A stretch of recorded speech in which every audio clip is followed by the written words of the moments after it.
In spite of the recent capture of one of its senior commanders and its significantly diminished capability, the LRA remains extremely dangerous and retains the capacity to inflict considerable suffering on the population.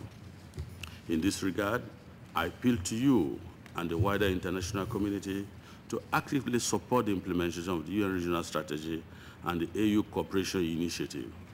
Further, it is imperative to ensure that the LRA's source of funding is investigated. Although successive military operations have largely disabled the LRA command and control, the capability of these rebels to commit atrocities against civilians has remained undiminished.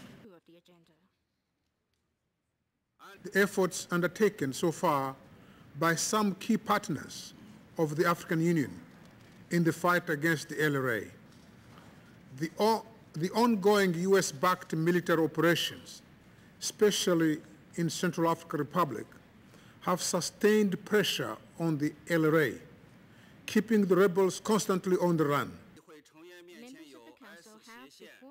I take this opportunity to formally request the UN Security Council, through you, Your Excellency, to consider the request of the African Union Peace and Security Council and declare the LRA a terrorist organization.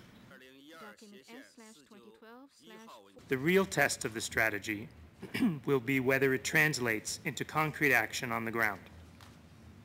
The United States encourages UN missions in the region to help implement the strategy and calls on other nations to address the gaps and areas for improvement outlined by the UN. The number of people reported killed by the LRA attacks is low compared to previous years, and most attacks are focused on looting food and supplies.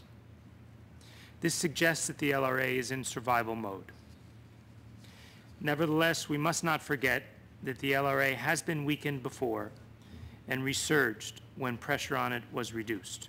Submitted by Guatemala.